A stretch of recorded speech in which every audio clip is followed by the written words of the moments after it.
ಸ್ನೇಹಿತರೆ, ಇವತ್ತು ನಾನು ನಿಮ್ಮ ಜೊತೆ ಬಹುಶಃ ಹೆಚ್ಚು ಜನ ಮಾತನಾಡದ ಕೆಲವು ವಿಷಯಗಳನ್ನ ಹಂಚ್ಕೋಬೇಕು ಅಂತಿದ್ದೀನಿ. ಏನು ನನ್ನ ಮನಸ್ಸಿನಲ್ಲಿರೋದನ್ನು ನಾನು ದಾಖಲಿಸಬೇಕು.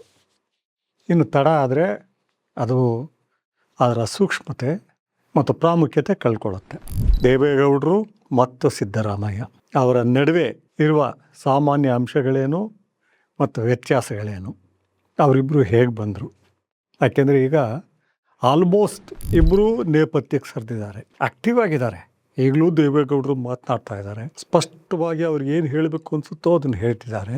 ಸಿದ್ದರಾಮಯ್ಯನವರು ಈಗ ತಾನೇ ಮುಖ್ಯಮಂತ್ರಿ ಪದವಿಯಿಂದ ಹೊರಗೆ ಬಂದಿದ್ದಾರೆ, ಆದರೆ ಆ್ಯಕ್ಟಿವ್ ಆಗಿದ್ದಾರೆ. ದೇವೇಗೌಡರಾಗಲಿ ಸಿದ್ದರಾಮಯ್ಯನವರಾಗಲಿ ಮುಂದೆ ಯಾವುದೇ ಒಂದು ಪದವಿ ಸ್ವೀಕರಿಸುವ ಸಾಧ್ಯತೆ ಕಾಣಿಸ್ತಾನೆ ಇಲ್ಲ. ಮುಂದೆ ಏನಾದರೂ ಕಾಂಗ್ರೆಸ್ ನೆಕ್ಸ್ಟ್ ಅಥವಾ ಅದರ ನೆಕ್ಸ್ಟ್ ಬಂದು ಸಿದ್ದರಾಮಯ್ಯನವರು ಈಗಿರುವಷ್ಟೇ ಆ್ಯಕ್ಟಿವ್ ಆಗಿದ್ದರೆ ಕೇಂದ್ರದಲ್ಲಿ ಏನಾರು ಆಗಬಹುದು, ಆದರೆ ಆ ಸಾಧ್ಯತೆಗಳು ಕ್ಷೀಣ.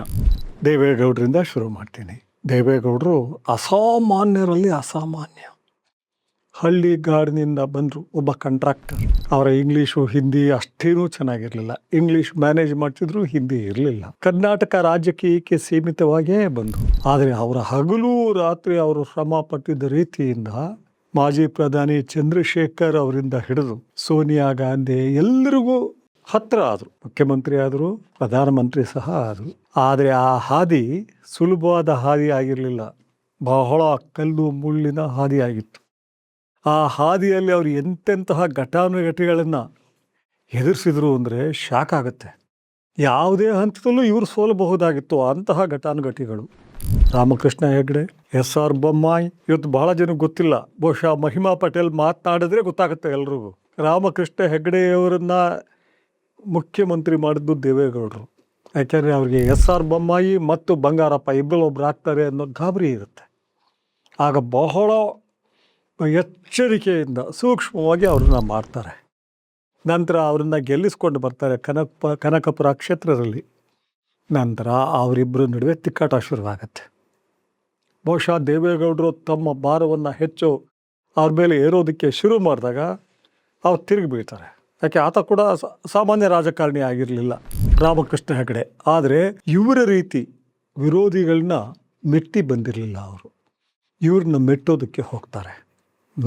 ಅಲ್ಲಾಗೋದೇನು ಅಂತ ಹೇಳಿದ್ರೆ ರಾಮಕೃಷ್ಣ ಹೆಗಡೆಯವ್ರನ್ನ ಅಕ್ಷರಶಃ ಬೀದಿ ಪಾಲು ಮಾಡ್ತಾರೆ ದೇವೇಗೌಡರು. ಹಠ ಹಿಡಿದು ಅವರ ಮಿನಿಸ್ಟ್ರಿಯಿಂದ ಹೊರಗಡೆ ಬರ್ತಾರೆ ಮತ್ತು ಬೇರೆ ಪಕ್ಷವನ್ನು ಕಟ್ತಾರೆ, ಅವರನ್ನೂ ಮಾಡ್ತಾರೆ, ಎಸ್.ಆರ್. ಬೊಮ್ಮಾಯಿಯನ್ನು ಮಾಡ್ತಾರೆ. ಯಾರ್ಯಾರು ಅವ್ರಿಗೆ ವಿರೋಧ ಮಾಡ್ತಾರೋ ಸುಮ್ಮನೆ ಗಮನಿಸ್ತಿದ್ರು ಮತ್ತು ಯಾವ ರೀತಿ ಅವರನ್ನು ಹಿಮ್ಮೆಟ್ಟಿಸಬೇಕು ಅನ್ನೋ ವ್ಯೂಹ ರಚಿಸ್ತಿದ್ರು. ತುಳ್ಕೊಂಬಂದು ಎಲ್ಲೂ ವಿಫಲರಾಗಲಿಲ್ಲ. ದಿನದಿಂದ ದಿನಕ್ಕೆ ಬೆಳೆದರು, ಮುಖ್ಯಮಂತ್ರಿ ಆದರು. ಕೇವಲ 24-28 ಮರ್ತಿದ್ದೀನಿ ನಾನು, 24 ಅಂತ ಕಾಣುತ್ತೆ. MP ಗಳನ್ನ ಇಟ್ಕೊಂಡು ಪ್ರಧಾನಮಂತ್ರಿ ಆದರು, ಬಂದರು. ಅಷ್ಟು ಹೊತ್ತಿಗೆ ಪ್ರಧಾನಮಂತ್ರಿ ಆದ ತಕ್ಷಣ ಅವ್ರಿಗಿನ್ನೂ ವೈರತ್ವ ಅದು ಇದು ಕಡಿಮೆ ಆಯಿತು. ಅವರ ವಿರೋಧಿಗಳು ಮುಳುಗೋಗಿದ್ರು, ಕಡಿಮೆ ಆಯಿತು. ರಾಮಕೃಷ್ಣ ಹೆಗಡೆ ಹೊರಟೋಗಿದ್ರು, ಸುತ್ತ ಸರಿದು ಬಿಟ್ಟಿದ್ರು. ಮತ್ತು ಇವ್ರದೇ ರೀತಿ ಸಿದ್ದರಾಮಯ್ಯ, ಸೋಮಣ್ಣ ಇವ್ರನ್ನೆಲ್ಲ ಭಾಳ ಹಚ್ಕೊಂಡ್ರು. ಅವ್ರನ್ನೆಲ್ಲ ಇದು ಮಾಡಿದ್ರು, ಕಿರಿಯರು ಇವರು ಅಂತ ಇವ್ರ ಜೊತೆ ಸರಾಗವಾಗಿ ಇತ್ತು. ನಂತರ S.M. ಕೃಷ್ಣ ನಂತರ ನಡೆದ ಚುನಾವಣೆಯಲ್ಲಿ ಇವರಿಗೆ ಹೆಚ್ಚು ಕಮ್ಮಿ 59-60 ಸೀಟು ಬರುತ್ತೆ. ಕಾಂಗ್ರೆಸ್ ಜೊತೆ ಒಪ್ಪಂದ ಮಾಡಿಕೊಂಡು ಧರ್ಮಸಿಂಗ್ ಅವ್ರನ್ನ ಮುಖ್ಯಮಂತ್ರಿ ಮಾಡಿಸ್ತಾರೆ. ಆ ದಿನಗಳು ಈಗಲೂ ಒಬ್ಬನೇ ಕೂತಾಗ ನನಗೆ ನಿನ್ನೆ ಮೊನ್ನೆಯ ದಿನಗಳ ಥರ ಕಾಣ್ತವೆ. ಈ ರಿಸಲ್ಟ್ ಬಂದಾಗ ಬೇರೆಯವರಿರಲಿ, ನನ್ನಿಂದ ಹಿಡಿದು ಎಲ್ಲರೂ ಅಂದ್ಕೊಂಡಿದ್ದು ಸಿದ್ದರಾಮಯ್ಯ ಮುಖ್ಯಮಂತ್ರಿ ಆಗ್ತಾರೆ. ನಾನು ನನ್ನ ಅಗ್ನಿ ಪತ್ರಿಕೆಯಲ್ಲಿ ಕವರ್ ಪೇಜ್ನಲ್ಲಿ ಹಾಕಿದ್ದೆ, ಮುಂದಿನ ಮುಖ್ಯಮಂತ್ರಿ ಅಂತ ಹೇಳಿ ಅವ್ರ ದೊಡ್ಡ ಫೋಟೋ ಹಾಕಿ ಲೇಖನ ಬರ್ತಿದ್ದೆ. ಅವ್ರಿಗೆ ಜ್ಞಾಪಕ ಇದೆಯೇನೋ, ಸಿದ್ದರಾಮಯ್ಯನವರು ಕಾರ್ನಲ್ಲಿ ಹೋಗ್ತಾ ಇರ್ತಾರೆ, ಆ ಪಕ್ಕದಲ್ಲಿ ರಾಕೇಶ್ ಅನ್ನೋ ಯಾರೋ ಕೂತಿರ್ತಾರೆ, ಅವರ ಫೋನ್ ಮೂಲಕ ಮಾತನಾಡ್ತೀನಿ, ಸರ್ ನೀವು ಹಾಗೇ ಆಗ್ತೀರಿ. ದೇವೇಗೌಡರು ಮನೆಯಿಂದ ಹೋಗ್ತಾ ಇರ್ತಾರೆ, ಹೋಗ್ತಾಗ ನೀವು ಹಾಗೇ ಆಗ್ತೀರಿ, ಮಾತುಕತೆ ಆಯ್ತಾ ಸರ್? ಯಾಕೆ ದೇವೇಗೌಡರ ಮನೇಲಿ ಅದಕ್ಕೋಸ್ಕರ ಹೋಗಿರ್ತಾರೆ. ಆಗ ಸಿದ್ದರಾಮಯ್ಯ ಒಂದು ಮಾತು ಹೇಳ್ತಾರೆ, ದೇವೇಗೌಡರು ಮುಂದಿನ ಮುಖ್ಯಮಂತ್ರಿ ಯಾರು ಏನು ಮಾಡೋಣ ಮಾತೇ ಆಡಲಿಲ್ಲ, ಏನ್ರಿ ಒಬ್ಬ ಹೆಣ್ಮಗಳು ಬಂದು ನನ್ನ ಸೋಲಿಸ್ಬಿಟ್ಲು ಕನಕಪುರ ಕ್ಷೇತ್ರದಲ್ಲಿ ಅಂತ ಭಾಳ ಸಿಟ್ಟು ಮಾಡ್ಕೊಂಡಿದ್ದಾರೆ, ಡಿಸ್ಟರ್ಬ್ ಆಗಿದ್ದಾರೆ. ಭಾಳ ಬೇಜಾರಾಯ್ತು ನನಗೆ. ನಾನು ನೇರವಾಗಿ ಇವ್ರು ಹೇಳಿದೆ, ಸರ್ ಏನೋ ಡ್ರಾಮಾ ಇದೆ ಇದರಲ್ಲಿ, ಇಲ್ಲದೇ ಇದ್ದರೆ ಹಾಸನದಲ್ಲಿ ಗೆದ್ದಿದ್ದಾರೆ, ಇಲ್ಲಿ ಹೆಚ್ಚಿಗೆ ಆಸಕ್ತಿ ತೋರಿಸಿರಲಿಲ್ಲ, ತೇಜಸ್ವಿನಿ ಗೆದ್ದಿದ್ದಾರೆ. ಬಟ್ ಇದು ಒಂದು ತೀರ್ಮಾನ ಆಗಬೇಕಾಗಿತ್ತಲ್ವ ಸರ್, ಮುಖ್ಯಮಂತ್ರಿ ಮಾಡಲೇಬೇಕಾಗತ್ತೆ ಅವರು, ಅದ್ರಲ್ಲಿ ಮಾತ್ರ ಇದಾಗೋದು ಬೇಡ ಸರಿ ಅಂತ ಫೋನ್ ಇಡ್ತಾರೆ. ಆದರೆ 2 ದಿನದಲ್ಲಿ ಅದು ಸರಿದು ಬಿಡುತ್ತೆ. ನಾನು ಬರೆದ ಆ ಆರ್ಟಿಕಲ್ಲು ದೇವೇಗೌಡರ ಬಳಗದಲ್ಲಿ ಯಾರಿಗೂ ಇಷ್ಟ ಆಗಲಿಲ್ಲ. ಆ ಸಮಯದಲ್ಲಿ ತುಂಬ ಹತ್ತಿರ ನಮಗೆ ಯಾರು, ಕುಮಾರಸ್ವಾಮಿಯವರು ಅಷ್ಟಿಷ್ಟಲ್ಲ, ತುಂಬ ಹತ್ತಿರ. ನಾನು ಅವ್ರಿಗೆ ಹೇಳ್ತೀನಿ, ಇವ್ರನ್ನ ಮಾಡ್ತಾ ಇಲ್ವಾ, ಯಾಕೆ ಏನೇನೋ ನಡೀತಾ ಇದೆ ಅಂತ ಹೇಳ್ತೀನಿ. ಅವರು ನಮ್ಮ ಹತ್ರ ಓಪನ್ ಆಗಿ ಮಾತಾಡ್ತಿದ್ರು, ಇಲ್ಲ ಇವ್ರನ್ನ ಮಾಡಿದ್ರೆ ಗುಂಪುಗಾರಿಕೆ ಶುರು ಆಗಿಬಿಡುತ್ತೆ, ಮತ್ತು ತಂದೆಯವ್ರು ಹೇಳ್ತಿರೋದು 59-60 ಇಟ್ಕೊಂಡು ನಾವು ಮುಖ್ಯಮಂತ್ರಿ ಸ್ಥಾನ ಕೇಳೋದು ಬೇಡ ಅಂತ ಹೇಳ್ತಿದ್ದಾರೆ ಅಂದರು. ನಾನು ಹೇಳಿದೆ, 24 MP ಇಟ್ಕೊಂಡು ಪ್ರಧಾನಮಂತ್ರಿ ಆಗಲಿಲ್ವಾ ಅವರು, ಜನ ಒಪ್ಪಲ್ಲ ಅಂತೀನಿ. ಇಲ್ಲ, ಈ ತೀರ್ಮಾನ ಎಲ್ಲ ದೊಡ್ಡವ್ರಿಗೆ ಬಿಟ್ಟದ್ದು ಅಂದ್ಬಿಡ್ತಾರೆ, ಅಲ್ಲೇ ಗೊತ್ತಾಗುತ್ತೆ ಮಾಡಲ್ಲ ಅಂತ. ಖಚಿತವಾಗಿ ಹೇಳ್ತಿದ್ದೀನಿ, ಖಚಿತವಾಗಿ 100ಕ್ಕೆ 100ರಷ್ಟು ಒಂದು ಅಣಿವಿನಷ್ಟು ಸಹ ಸಂಶಯ ಇಲ್ಲದೆ ಹೇಳ್ತೀನಿ, ಆವತ್ತು ದೇವೇಗೌಡರು ಮನಸ್ಸು ಮಾಡಿದರೆ ಖಂಡಿತ ಮುಖ್ಯಮಂತ್ರಿ ಆಗ್ತಿದ್ರು. ಇತಿಹಾಸ ಬದಲಾಗ್ತಾ ಇತ್ತು. ಯಾಕೆಂದರೆ ಅವರು ಮುಖ್ಯಮಂತ್ರಿ ಆಗಿದ್ದರೆ ಕುರುಬ ಜನಾಂಗ ಬಹಳ ಹಸಿವಿನಿಂದ ಬಳಲ್ತಾ ಇತ್ತು, ಹಪಿಸ್ತಿತ್ತು. ಅದೇ ಸಿದ್ದರಾಮಯ್ಯ ಎಲ್ಲ ಕಡೆ ಹೇಳ್ತಾರೆ, 1-2 ವರ್ಷ ಮಾಡಿಬಿಟ್ರಪ್ಪ ಸಾಕು, ಅವರಿಗೆ ತೆಣೀಲಿ, ಅವರಿಗೆ ಅವರ ಉತ್ಸಾಹ ಇದಿಲ್ಲ. ನಮ್ಮವರೊಬ್ಬ, ಯಾಕೆ ಕೊಲ್ಲೂರು ಮಲ್ಲಪ್ಪ ಸಮಯದಲ್ಲೇ ಅವ್ರು ಆಗಬೇಕು ಅಂತ ಬಯಸಿದ್ರು, ಅವರು ಆಗ್ತಾರೆ ಅಂತ ಅಂದ್ಕೊಂಡಿದ್ರು, ಮಾಡಿಬಿಡಿ ಅಂತಾರೆ, ಮಾಡಲ್ಲ. ಇವರು ಮಾಡಲ್ಲ, ಉಪಮುಖ್ಯಮಂತ್ರಿ ಮಾಡ್ತಾರೆ. ಇಲ್ಲಿಂದ ಶುರುವಾಗದೆ ಬೇರೆ ಅಧ್ಯಾಯ. ಅದುವರೆಗೂ ದೇವೇಗೌಡರು ಎಲ್ಲ ವೈರಿಗಳನ್ನು ಮಣಿಸ್ಕೊಂಡ್ಬಂದರು, ರಾಜಕೀಯ ವೈರಿಗಳು. ಅವ್ರ ಜೊತೆ ಸ್ಪರ್ಧಿಗಳು ಅಂತ ನಾವು ಹೇಳ್ಬೋದು, ಆದರೂ ರಾಜಕೀಯ ವೈರತ್ವ ಇತ್ತು, ಅವನ್ನೆಲ್ಲ ಮಣಿಸ್ಕೊಂಡು ಬಂದಿದ್ರು. ಈಗ ಇವ್ರನ್ನ ಉಪಮುಖ್ಯಮಂತ್ರಿ ಮಾಡುವುದರ ಮೂಲಕ ಮತ್ತೊಬ್ಬ ವೈರಿಯನ್ನು ಹುಟ್ಟು ಹಾಕಿಕೊಂಡ್ರು. ಸಿದ್ದರಾಮಯ್ಯನವರ ಜಾಗದಲ್ಲಿ ಅವರೆಲ್ಲ ನಾವಿದ್ರೂ ಸಹ ಸಹಿಸ್ತಿರ್ಲಿಲ್ಲ ಅದನ್ನು. ಯಾಕೆಂದರೆ ಕಾಂಗ್ರೆಸ್ಗೆ ಬೇರೆ ದಾರಿದೇ ಇರಲಿಲ್ಲ, ಅನಿವಾರ್ಯ ಆಗಿತ್ತು. ದಳ ಒಪ್ಕೊಳ್ಳೋದು, ದಳದ ಸಂಪರ್ಕದಿಂದ ಗೌರ್ಮೆಂಟ್ ಸರ್ಕಾರ ನಡೆಸೋದು ಅವ್ರಿಗೆ ಅನಿವಾರ್ಯ ಆಗಿತ್ತು. ಖಂಡಿತವಾಗಿಯೂ ನಮಗೆ ಮುಖ್ಯಮಂತ್ರಿ ಬೇಕು ಅಂತ ಹೇಳಿದ್ರೆ ಒಪ್ಕೊಳ್ತಿದ್ರು. ಅವರು ಸಿದ್ದರಾಮಯ್ಯ ಮತ್ತು ದೇವೇಗೌಡರು ಅವ್ರಿಗೆ ಉಪಹಾರ ಕರೆದಿರ್ತಾರೆ, ಶರದ್ ಪವಾರ್. ಆಗ ಇವ್ರ ಎದುರಿಗೆ ಹೇಳಿರ್ತಾರೆ, ದೇವೇಗೌಡರೇ ಯಾವ ಕಾರಣಕ್ಕೂ ನೀವು ಮುಖ್ಯಮಂತ್ರಿ ಸ್ಥಾನವನ್ನು ಕಾಂಗ್ರೆಸ್ಗೆ ಬಿಡಬೇಡಿ, ಕಾಂಗ್ರೆಸ್ಗೆ ಬೇರೆ ದಾರಿನೇ ಇಲ್ಲ, ಅವ್ರನ್ನ BJP ಜೊತೆ ಹೋಗೋಕ್ಕಾಗಲ್ಲ, ಎಲ್ಲೂ ಹೋಗೋಕ್ಕಾಗಲ್ಲ, ಇವ್ರು ಬೇಕಾದ್ರೆ ಹೋಗ್ಬೋದಾಗಿತ್ತು. ಸೊ ಆ ಕಾರಣಕ್ಕೋಸ್ಕರ ನೀವು ಒಪ್ಪಬೇಡಿ ಅಂತ ಹೇಳಿರ್ತಾರೆ. ಆದರೆ ದೇವೇಗೌಡರು ಮಾತೇ ಆಡೋದಿಲ್ಲ. ಯಾಕೆ ಹಾಗೆ ಮಾಡ್ತಾರೆ? ಬಹುಶಃ ಕುಮಾರಸ್ವಾಮಿ ರಂಗ ಪ್ರವೇಶ ಆಗದೆ ಇದ್ದಿದ್ದರೆ ಈ ಸಮಸ್ಯೆ ಬರ್ತಾ ಇರಲಿಲ್ಲ. ಯಾಕೆಂದರೆ ಮಹತ್ವಾಕಾಂಕ್ಷೆಯಿಂದ ಕುಮಾರಸ್ವಾಮಿ ಎಂಟರ್ ಆಗಿದ್ದು, ಸೌಜನ್ಯದ ಮನುಷ್ಯ, ನಾನು ಬೇರೆಯವ್ರನ್ನೆಲ್ಲ ಮುಖ್ಯಮಂತ್ರಿ ಮಾಡಿ ನಂತರ ಆಗಬೇಕು ಅಂತಿದ್ರು. ಆದರೆ ಅವ್ರ ಸುತ್ತಲೂ ಪಟಾಲಂ ಸೇರ್ಕೊಂಡ್ಬಿಟ್ಟಿರುತ್ತೆ, ಆಗಲೇ ಸೇರ್ಕೊಂಡ್ಬಿಟ್ಟಿರುತ್ತೆ.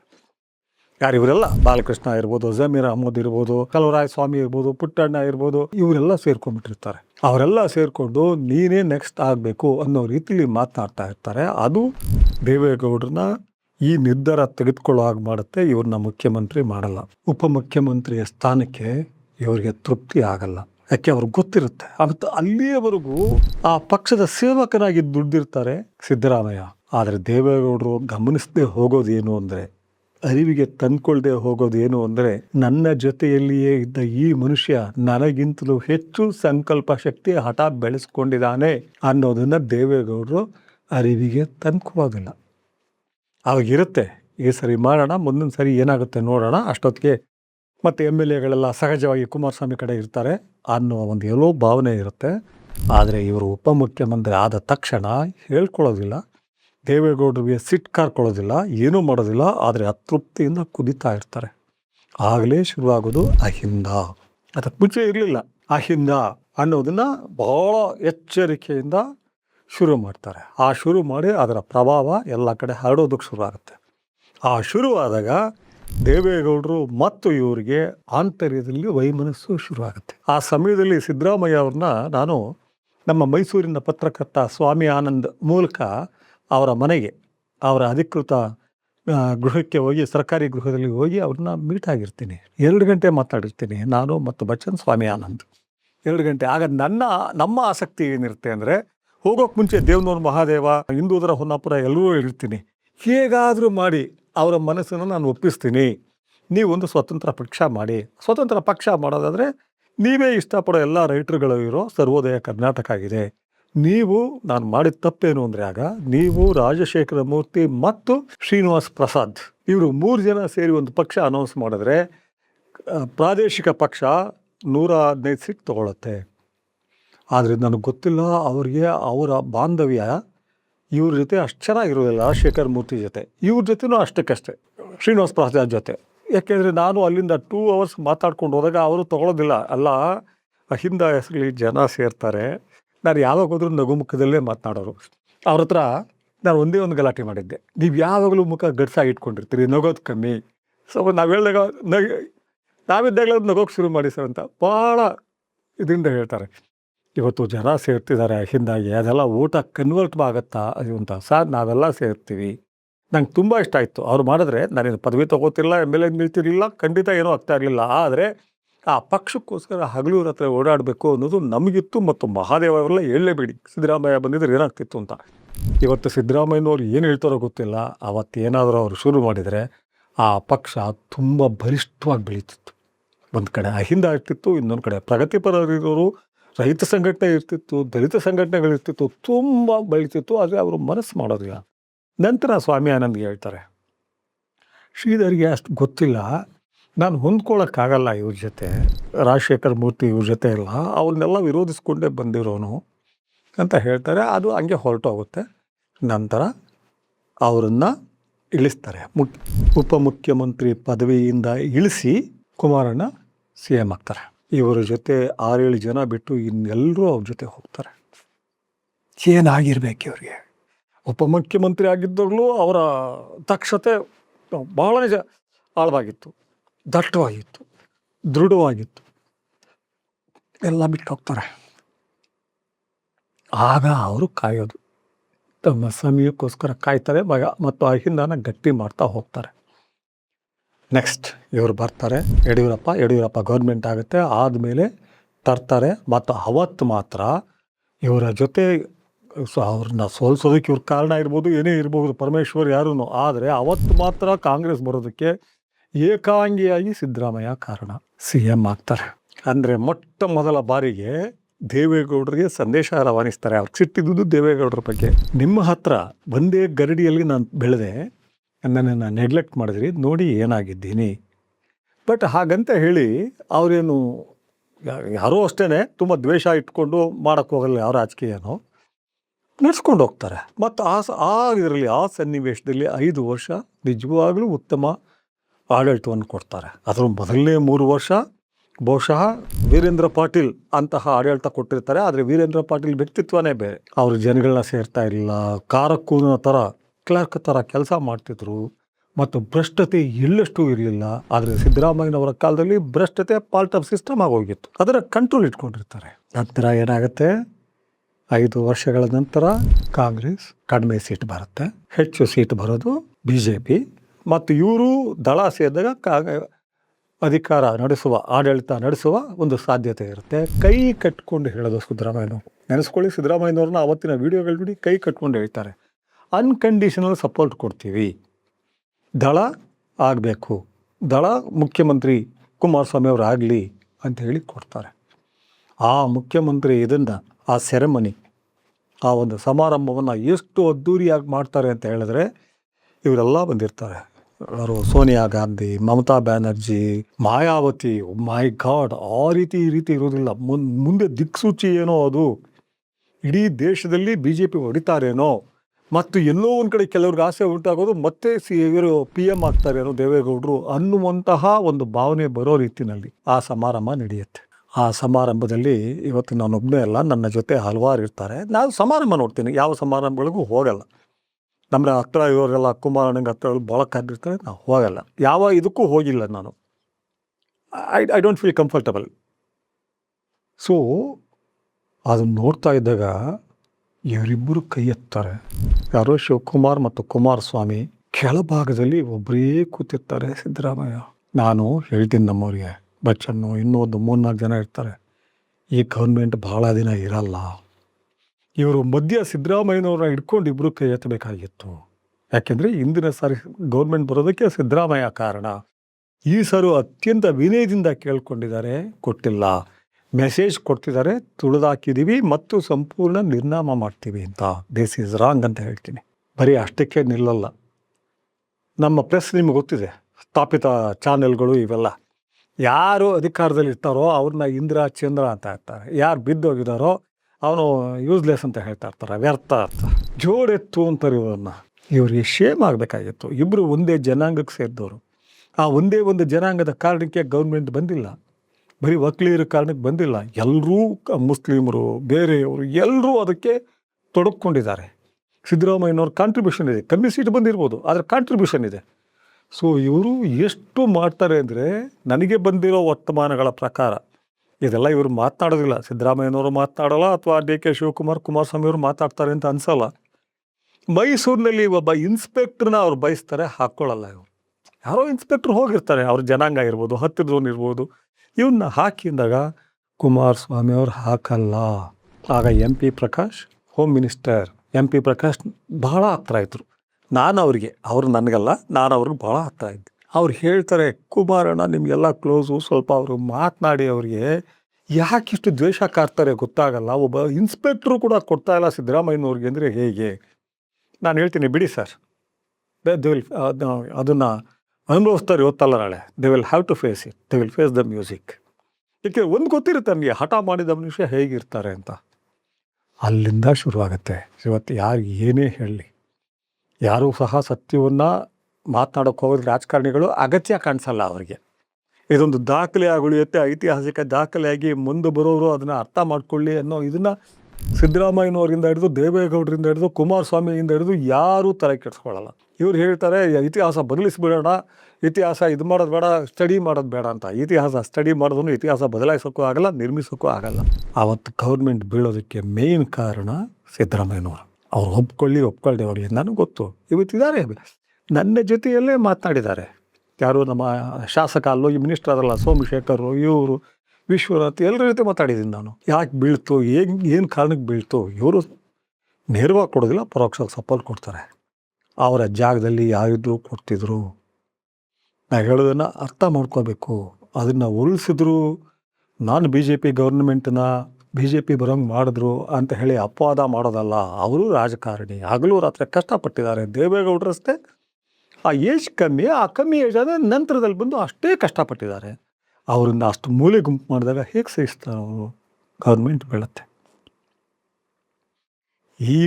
ಈ ಸರಿ ಗೌರ್ಮೆಂಟ್ ಬಿದ್ದಾಗ ಸಿದ್ದರಾಮಯ್ಯನವರ ರಾಜಕೀಯ ವೈರಿ ದೇವೇಗೌಡರಲ್ಲ, ಕುಮಾರಸ್ವಾಮಿ ಅವರು. ನೆಕ್ಸ್ಟ್ ಎಲೆಕ್ಷನಲ್ಲಿ ಏನಾಗುತ್ತೆ? ಹಗಲು ರಾತ್ರಿ, ನಾನು 2-3 ಸರಿ ಹೇಳಿದ್ದೀನಿ, ಈಗಲೂ ಒತ್ತಿ ಹೇಳ್ತೀವಿ, ಹಗಲು ರಾತ್ರಿ ಅಪಾರ ಶ್ರಮ ಹಾಕಿದವರು ಈ ಸರಿ ಕಾಂಗ್ರೆಸ್ ಬರೋದಕ್ಕೆ ಡಿ ಕೆ ಶಿವಕುಮಾರ್. ಅವ್ರನ್ನ ಬೇರೆ ಬೇರೆ ವಿಷಯದಲ್ಲಿ ನಾವು ಏನು ಬೇಕಾದ್ರೂ ತಕರಾರು ಇರಬಹುದು, ಆದರೆ ಹಾಕಿದವ್ರು ಅವರು.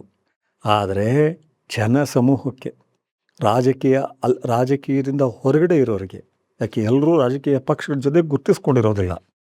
ಬಹಳಷ್ಟು ಜನ, 100ಕ್ಕೆ 75ರಷ್ಟು ಜನ ತಂಪಾಡಕ್ಕೆ ತಾವಿರ್ತಾರೆ. ಆ ಸಂದರ್ಭದಲ್ಲಿ ಮತ ಚಲಾಯಿಸ್ತಾರೆ.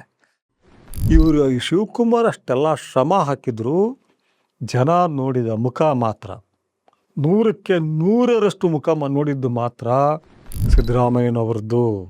ಇದಕ್ಕೆ ನಾವು ಕುರುಡಾಗಬಾರ್ದು.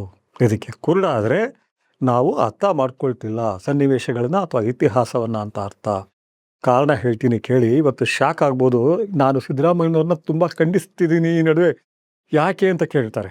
ನಾನು ಜಾತಿಯ ಕಾರಣಕ್ಕಲ್ಲ ಅಂತ ಗೊತ್ತಿದೆ ಯಾಕೆ ಅಂತ. ಕಾರಣ ಏನು ಅಂದರೆ, ನಾನು ದೇವೇಗೌಡರು ಸಿದ್ದರಾಮಯ್ಯನವ್ರನ್ನ ಇಷ್ಟಪಟ್ಟಷ್ಟು ಇನ್ಯಾರನ್ನೂ ಪಟ್ಟಿರಲಿಲ್ಲ. ಅದು ದೇವೇಗೌಡರು ಬಿಡಿ, ನನಗೆ ಇನ್ನೂ ಪಕ್ವತೆ ಅಷ್ಟಿರಲಿಲ್ಲ, ಪ್ರಬುದ್ಧತೆ ಅಷ್ಟಿರಲಿಲ್ಲ. ಸಿದ್ದರಾಮಯ್ಯನವ್ರನ್ನ ಇಷ್ಟಪಟ್ಟಷ್ಟು ಇನ್ಯಾರನ್ನೂ ಇಷ್ಟಪಟ್ಟಿಲ್ಲ ನಾನು. ಅದು ಕುಮಾರಸ್ವಾಮಿ ಅವರು ಇರಬಹುದು, ಈಗ ಬಂದಿರೋ ಡಿ ಕೆ ಶಿವಕುಮಾರ್ ಇರಬಹುದು, ಪಟೇಲ್ರು ಇರಬಹುದು. ಬಹುಶಃ ಗೌರವ ಬರೋದು ನನಗೆ ವೀರೇಂದ್ರ ಪಾಟೀಲ್ ಬಗ್ಗೆ. ಅರಸು ಇವ್ರು ಯಾರ ಬಗ್ಗೆನೂ ಇವ್ರ ಮೇಲೆ ಇದ್ದಷ್ಟು ಇರಲಿಲ್ಲ. ಈ ಸಾರಿ ಬಂದಾಗ ಬಹಳ ಭರವಸೆ ಇಟ್ಕೊಂಡಿದ್ದೆ. ಅದರಿಂದ ನನಗೇನಾಗಬೇಕಾಗಿರಲಿಲ್ಲ, ನನ್ನ ಪರಿಸರ ಅನ್ನೋದು, ನಾನು ಪರಿಸರದ ಜೀವಿ. ಆ ಪರಿಸರನ ಸ್ವಲ್ಪ ಆದರೂ ಅಮೂಲಾಗ್ರವಾಗಿ ಬದಲಾಯಿಸೋಕೆ ಆಗ್ತಾ ಇರಲಿಲ್ಲ. ಸಿದ್ದರಾಮಯ್ಯ ಬದಲಾಯಿಸ್ತಾರೆ ಅಂದ್ಕೊಂಡಿದ್ದೆ, ಆಗಲಿಲ್ಲ. ಆ ಸಿಟ್ಟು ಅಷ್ಟೇ. ಆದರೂ ಅವ್ರ ಬಗ್ಗೆ ಇರೋ ಪ್ರೀತಿ, ವಿಶ್ವಾಸ, ನಾವು ಅಂದ್ಕೊಂಡಿದ್ದೆ ನಾವು ಮಾಡಲಿಲ್ವಲ್ಲ, ಇವರು ಮಾಡಬಹುದಾಗಿತ್ತು. ಲಾಸ್ಟ್ ಹೋಪ್ ಇದ್ದದ್ದು ನಮಗೆ, ಲಾಸ್ಟ್, ನಾಟ್ ಅನದರ್ ಹೋಪ್ ಅಲ್ಲ. ಅವರು ನಮ್ಮ ಜೀವಿತ ಕಾಲದಲ್ಲಿ ಲಾಸ್ಟ್ ಹೋಪ್ ಇತ್ತು. ಆ ಸಿಟ್ಟು ಅಷ್ಟೇ ನನಗೆ. ಆದರೆ ಹಾಗಂತ ಹೇಳಿ ಅವರ ವರ್ಚಸ್ಸಿಗೆ ನಾನು ಕುರುಡಾಗಿಲ್ಲ. ಎರಡನೇ ಸಾರಿ ಎಲೆಕ್ಷನ್ ಬಂದಾಗ ಅವರ ಮುಖ ಹೇಗಿತ್ತು ಅಂತ ಹೇಳಿದ್ರೆ ಎಷ್ಟು ಅಕ್ಸೆಪ್ಟ್ ಆಗಿತ್ತು ಅಂದರೆ ಹಿಂದೇನೂ ಹೇಳಿದ್ದೀನಿ, ಇವತ್ತು ಭಾಳ ತೀವ್ರವಾಗಿ ಹೇಳ್ತಿದ್ದೀನಿ. ಆಮೇಲೆ 100ಕ್ಕೆ 100ರಷ್ಟು ಸತ್ಯ ಹೇಳ್ತಿದ್ದೀನಿ. ಬೆಂಗಳೂರು, ಮಂಡ್ಯ, ಹಾಸನ ಅಲ್ಲಿರೋ ವಕೀಲರುಗಳು ಸಾಕಷ್ಟು ವಕೀಲರಿಂದ ನನಗೆ ಭಾಳ ಹತ್ತಿರ ಇದ್ದಾರೆ. ಅವ್ರನ್ನೆಲ್ಲ ಕೇಳ್ತಾ ಇದ್ದದ್ದು ಯಾರನ್ನ ಹೆಚ್ಚು? ಒಕ್ಕಲಿಗ ವಕೀಲ ವೃಂದವನ್ನು. ಅವರೆಲ್ಲರಿಗೂ ದೇವೇಗೌಡರ ಬಗ್ಗೆ ಅಪಾರ ಇಷ್ಟ. ಕುಮಾರಸ್ವಾಮಿ ಬಗ್ಗೆ ಅಷ್ಟು ಇದು ಮಾಡ್ತಿರ್ಲಿಲ್ಲ, ದೇವೇಗೌಡರ ಬಗ್ಗೆ ತುಂಬ ಇಷ್ಟ ಇಟ್ಕೊಂಡಿದ್ದಾರೆ. ಮತ್ತು ನನ್ನ ರೀತಿ 100ಕ್ಕೆ 100ರಷ್ಟು ಜಾತಿನ ತ್ಯಜಿಸಿ ಬಂದಿರೋರಲ್ಲ ಅವರೆಲ್ಲ. ಒಕ್ಕಲಿಗ ಇರಬೇಕು, ಒಕ್ಕಲಿಗ ರೂಲ್ ಮಾಡಬೇಕು ಅಂದ್ಕೊಳ್ಳೋರು.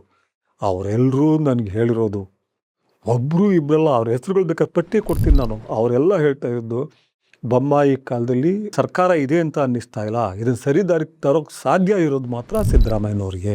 ಯಾವ ಶಿವಕುಮಾರ್ ಬಂದರೂ ಆಗಲ್ಲ, ಅಷ್ಟು ಕೆಡಿಸ್ಬಿಟ್ಟಿದ್ದಾರೆ, ಸಿದ್ದರಾಮಯ್ಯ ಬರಬೇಕು ಅಂತ ಎಲೆಕ್ಷನ್ 3 ತಿಂಗಳು ಮುಂಚೆಯಿಂದ ಶುರು ಮಾಡ್ತಾರೆ. ನಾನು ಇದನ್ನು ಚಂಪಾ ಅಂತ್ಯಕ್ರಿಯೆಯಲ್ಲಿ ಭಾಗವಹಿಸಕ್ಕೆ ಬಂದಿರ್ತಾರೆ ಇವರು, ನೋಡ್ಕೊಂಡು ಹೋಗೋದಕ್ಕೆ. ಯಾರು? ಸಿದ್ದರಾಮಯ್ಯನವರು. ಅಲ್ಲಿ ಹೇಳಿದ್ದೆ ನಾನು, ನಮ್ಮ ಲಾಸ್ಟ್ ಹೋಪ್ ನೀವು, ಕಟ್ಟ ಕಡೆಯೇ ಇದು, ಜನ ನಿಮ್ಮನ್ನು ಇಷ್ಟಪಡ್ತಿದ್ದಾರೆ ಇರ್ರೆಸ್ಪೆಕ್ಟಿವ್ ಆಫ್ ಕಾಸ್ಟ್. ಅವರು ಹಾಗೆ ನಡ್ಕೊಂಡಿದ್ದಾರೆ. ಇವತ್ತು ಏನೇ ಕುರುಬ ಜನಾಂಗಕ್ಕೆ ಮಾಡಿದ್ರು, ಕುರುಬರನ್ನು ಅವರು ಇದು ಮಾಡಿಕೊಂಡ್ರು, ಹತ್ರ ಸೇರಿಸ್ಕೊಂಡು ಅಂತ ಹೇಳಿದ್ರು ಅದು ಅನಿವಾರ್ಯ ಆಗುತ್ತೆ. ಅದನ್ನು ಮೀರಿ ಮಾಡಿದ್ದಾರೆ. ಆ ಸಾರಿ ಅವ್ರು ಗೆಲ್ತಾರೆ. ಗೆಲ್ಲುವುದರ ಮೂಲಕ ಇಬ್ಬರನ್ನ ಅವರು ಹಿಮ್ಮೆಟ್ಟಿಸ್ತಾರೆ, ಗೆಲ್ತಾರೆ ಅವ್ರ ಮೇಲೆ. ಮೊದಲು ದೇವೇಗೌಡರ ಮೇಲೆ ಮೊದಲನೇ ಸಾರಿ, ಎರಡನೇ ಸಾರಿ ಕುಮಾರಸ್ವಾಮಿ ಮೇಲೆ. ಇದು ತಮಾಷೆ ವಿಷಯ ಅಲ್ಲ. ಈ ವಿಷಯಗಳನ್ನ ಇಷ್ಟು ವಿವರವಾಗಿ ಯಾರು ಮಾತಾಡೋಕ್ಕೆ ಹೋಗೋದಿಲ್ಲ. ರಾಜಕೀಯ ಒಂದು ಕಡೆ ಇರುತ್ತೆ, ವ್ಯಕ್ತಿಗಳಿರ್ತಾರೆ. ರಾಜಕೀಯದ ವ್ಯಕ್ತಿಗಳು ಸಹ ಬೇರೆ ರೀತಿಯಲ್ಲ, ಎಲ್ಲ ಮನುಷ್ಯರ ಥರ. ಬಿಸ್ನೆಸ್ ಮನ್ ಇರ್ಬೋದು, ಲೆಕ್ಚರ್ ಇರ್ಬೋದು, ಆಟೋ ಡ್ರೈವರ್ ಇರ್ಬೋದು, ಭಿನ್ನ ಅಷ್ಟೇ. ಅದೇ ಗಾಳಿ, ಅದೇ ಒಳಗಡೆ ಅದೇ ಭಾವನೆಗಳು ಇಟ್ಕೊಂಡಿರ್ತಾರೆ, ಅದೇ ಇದರ ಸಿಟ್ಟಿರುತ್ತೆ. ಆ ಸಿಟ್ಟು ಅವ್ರನ್ನ ಪ್ರಚೋದಿಸ್ತಿರುತ್ತೆ, ಆ್ಯಕ್ಷನ್ಗೆ, ಕ್ರಿಯೆಗೆ ಪ್ರಚೋದನೆ ಕೊಡ್ತಾ ಇರುತ್ತೆ. ಆ ಪ್ರಚೋದನೆಯಲ್ಲಿ ದೇವೇಗೌಡರು ಅಷ್ಟಿಷ್ಟು ಜನಗಳನ್ನ ಹಿಮ್ಮೆಟ್ಟಿಸಲಿಲ್ಲ. ಆದರೆ ಇವರು ಆ ಜನಗಳನ್ನೆಲ್ಲ ಹಿಮ್ಮೆಟ್ಟಿಸಿದ ಮಹಾದೈತ್ಯನನ್ನು ಹಿಮ್ಮೆಟ್ಟಿಸ್ಬಿಟ್ರು. ದೈತ್ಯ ಮತ್ತು ಎರಡನೇ ಸಾರಿ ಬಂದ ಮತ್ತೊಬ್ಬ ದೈತ್ಯ ದೇವೇಗೌಡರು, ಕುಮಾರಸ್ವಾಮಿ. ಅವರಿಬ್ಬರು ಎಷ್ಟು ಹಿಮ್ಮೆಟ್ಟಿಸಿದ್ರು ಅಂದರೆ, ಬಹುಶಃ ಇಲ್ಲಿ ಒಂದು ಸೇರಿಸಲೇಬೇಕಾಗುತ್ತೆ ಫುಟ್ ನೋಟ್. ಕುಮಾರಸ್ವಾಮಿಯವರ ಆರೋಗ್ಯ ಇವರಷ್ಟೇ ಚೆನ್ನಾಗಿದ್ದಿದ್ರೆ, ಅಥವಾ ಮೊದಲಷ್ಟು ಚೆನ್ನಾಗಿದ್ದಿದ್ರೆ ಬಹುಶಃ ಅವ್ರು ಏನೆಲ್ಲ ಮಾಡ್ತಿದ್ರು ಗೊತ್ತಿಲ್ಲ. ಇವತ್ತು ಕುಮಾರಸ್ವಾಮಿ ಬಗ್ಗೆ ಯಾರು ಏನೇ ಹೇಳಲಿ ನನಗೆ ಗೊತ್ತು, ಎಲ್ಲರಿಗಿಂತಲೂ ಅತ್ಯಂತ ಹೆಚ್ಚು ಪಟ್ಟುಗಳನ್ನು ಕಲಿತಿರುವ, ರಾಜಕೀಯ ಪಟ್ಟುಗಳನ್ನು ಕಲಿತಿರುವ ಪ್ರಬುದ್ಧ ರಾಜಕಾರಣಿ. ಆದರೆ ಅವ್ರ ಹೆಲ್ತ್ ಕೈ ಕೊಡ್ತು, ಅದ್ರ ಜೊತೆಗೆ ಇವರು ಬೆಳೆದರು. ಇವತ್ತು ಆ ಇದೆಯಲ್ಲ, ಅದು ಸಾಮಾನ್ಯ ಅಲ್ಲ. ಅವರು ಹಿಮ್ಮೆಟ್ಟಿಸಿದ್ರು ಒಂದೇ ಒಂದು ಕಾರಣಕ್ಕೆ ಅವರಿಂದ ನಾವು ಪ್ರಶಂಸೆ ಮಾಡಬೇಕಾಗಿಲ್ಲ. ಯಾಕೆ ಮೊದಲನೇ ಸಾರಿ ಆಡಳಿತ ಹೇಗೆ ನಡೆಸಬೇಕು ಅನ್ನೋದನ್ನು ಹೇಳಿಕೊಟ್ರು. ದೇವೇಗೌಡರು ಇದನ್ನು ನಾವು ಎಷ್ಟು ಇಷ್ಟಪಟ್ಟಿದ್ವೋ ಅದನ್ನು ಮರೆಯುವಂತಹ ಒಂದು ಆಡಳಿತವನ್ನು ಕೊಟ್ಟರು. ಬಹುಶಃ ಅವರಿಗೆ ಎರಡನೇ ಸಾರಿ ಮುಖ್ಯಮಂತ್ರಿ ಆದ ನಂತರ ಅವ್ರ ಹತ್ತಿರದವರು ಎಲ್ಲರೂ ಕೇಳಿದ್ದೀನಿ, ಅವರ ವೈರಿಗಳ ಜೊತೆ ಮಾತಾಡಿಲ್ಲ ನಾನು. ಅವ್ರು ಹೇಳಿದರು, ಹಿಂದೆ ಇದ್ರಲ್ಲ ಸಿದ್ದರಾಮಯ್ಯ, ಅದರ ದುರ್ಬಲ ಛಾಯೆ ಆಗಿಬಿಟ್ಟಿದ್ದಾರೆ, ಈಗ ನೆರಳಾಗ್ಬಿಟ್ಟಿದ್ದಾರೆ. ಆ ಒಂದು ಸಾಮರ್ಥ್ಯ ಕಾಣಿಸ್ತಾನೆ ಇಲ್ಲ, ಆ ಒಂದು ಗಡಸತನ ಅವ್ರಿಗೆ ಇದ್ದದ್ದು ಒರಟತನ ಅಲ್ಲ. ಭಾಳ ಜನ ಅಂದ್ಕೊಳ್ಳೋದು ಒರಟತನ. ನಾನು 4-5 ಸಾರಿ ಅವ್ರು ನೋಡಿದ್ದೀನಿ. ಇರೋದು ಗಡಸ್ತನ ಬರೋದು ವಾರಿಯರ್ಗಳಿಗೆ ಮಾತ್ರ, ಭಿಕ್ಷುಕನಿಗೆ ಬರಲ್ಲ, ಯೋಧನಿಗೆ ಮಾತ್ರ ಬರುತ್ತೆ. ಅದೇ ಗಡಸ್ತನ ಇವ್ರಿಗೂ ಇದೆ ಈ ವಯಸ್ಸಿನಲ್ಲಿ. ದೇವೇಗೌಡರಿಗೆ ಇಬ್ಬರು ಮಹಾಯೋಧರು ಯುದ್ಧ ಮಾಡಿದ್ರು. ಆ ಯುದ್ಧದಲ್ಲಿ ಇವರು ಎಲ್ಲೂ ಒರಟಾಗಿ ಒರಟಾಗಿ ವರ್ತಿಸ್ತಿಲ್ಲ. ಎಲ್ಲೂ ಭಾಳ ಘನತೆಯಿಂದ ನಡ್ಕೊಂಡು ಅವ್ರನ್ನ ಹಿಮ್ಮೆಟ್ಟಿಸಿ ಮೇಲೆ ಇರಿದ್ರು. ಯಾಕೆಂದರೆ ಮುಂದೆ ಯಾವತ್ತೂ ಇದನ್ನು ಮಾತಾಡೋಕ್ಕಾಗೋದಿಲ್ಲ, ಇದನ್ನು ಮಾತಾಡಲೇಬೇಕಾಗಿತ್ತು. ನಾನು ನನ್ನ ಬದುಕಿನಲ್ಲಿ ಇವ್ರಿಬ್ಬರ ಜೊತೆ, ಕುಮಾರಸ್ವಾಮಿ ಅವ್ರ ಜೊತೆ ಅಥವಾ ಬೇರೆಯವ್ರ ಜೊತೆ ಮಾಡಿರೋಷ್ಟು ಒಡೆದಾಟ ಮಾಡಿಲ್ಲ, ಆದರೆ ಹತ್ತಿರದಿಂದ ನೋಡಿದ್ದೀನಿ. ಮತ್ತು ಅವ್ರ ಸುತ್ತ ಇದ್ದವ್ರ ಜೊತೆ ತುಂಬ ಸರಿ ಮಾತನಾಡಿದ್ದೀನಿ, ಗಮನಿಸಿದ್ದೀನಿ. ಅದು ನನಗೆ ಬೇರೆ ಎಲ್ಲವನ್ನೂ ಬದಿಗಿಟ್ಟಾಗ ಈ ಇಬ್ಬರು ಯೋಧರು ನನಗೆ ಬಹಳ ಬಹಳ ಮೆಚ್ಚುಗೆ ಆಗ್ತಾರೆ. That is the way it should be ಅಂತಾರೆ. ಈ ಕ್ಷಣದಲ್ಲಿ ಅವರು ಮೆಟ್ಟಿಸಿ ಅವರು ಎಲ್ಲ ಇದನ್ನು ಗಳಿಸಿಬಿಟ್ರು, ಜಯವನ್ನು ಗಳಿಸಿಬಿಟ್ರು. ಬಹುಶಃ ಆ ವೈರಿಗಳು ಸ್ಟ್ರಾಂಗ್ ಆಗಿದ್ದಿದ್ರೆ ಈ ಸರಿ ಕೂಡ ಅವರು ಬರೀ 2.5 ವರ್ಷ ಅಲ್ಲ, 5 ವರ್ಷ ಆಳ್ವಿಕೆ ಮಾಡಿಬಿಡ್ತಿದ್ರು ಮತ್ತು ಇನ್ನೂ ದೊಡ್ಡ ಸುತ್ತು ಹೊರಟಿದ್ರು. ಅವ್ರಿಗೆ ಚಾಲೆಂಜ್ ಹೊರಟೋಯ್ತು. ಇದನ್ನು ಪ್ರಜ್ಞಾಪೂರ್ವಕವಾಗಿ ಅವರು ಕೂತ್ಕೊಂಡು ಧ್ಯಾನ ಮಾಡ್ತಾ ಯೋಚನೆ ಮಾಡಿದ್ದಾರೆ ಅಂತ ಹೇಳಲ್ಲ. ಯಾವತ್ತು ನಮಗೆ ಚಾಲೆಂಜ್ ಹೋಗ್ಬಿಡ್ತಾವೋ ನಮಗೆ ನಿರಾಸಕ್ತಿ ಬಂದ್ಬಿಡತ್ತೆ. ಅದು ಅವ್ರಿಗೆಲ್ಲ, ನನ್ನಿಂದ ಹಿಡಿದು ಎಲ್ರಿಗೂ ಅಷ್ಟೇ. ಚಾಲೆಂಜ್ ಇರಬೇಕು. ಆ ಚಾಲೆಂಜ್ ಇದ್ದಾಗ ನಾವು ಬೆಳೀತಾ ಹೋಗ್ತೀವಿ. ನಮಗೆ ಗೊತ್ತಿಲ್ಲದಾಗೆ ದಾರಿಗಳನ್ನ ಕಂಡಿಡ್ಕೊಳ್ತಾ ಹೋಗ್ತೀವಿ. ಚಾಲೆಂಜ್ ಇಲ್ಲ ಅಂದಾಗ ಏನಾಗುತ್ತೆ? ವಿ ಲೂಸ್ ಇಂಟ್ರೆಸ್ಟ್, ನಿರಾಸಕ್ತಿ ಇದಾಯಿತು. But all said and done, ಆ ಇಬ್ಬರು ವ್ಯಕ್ತಿಗಳು ನಮ್ಮ ನಡುವೆ ಇದ್ದು ನನ್ನ ಜೀವಿತ ಕಾಲದಲ್ಲಿ ಅನ್ನೋದು ನನಗೆ ಭಾಳ ಹೆಮ್ಮೆ. ನಮಸ್ಕಾರ.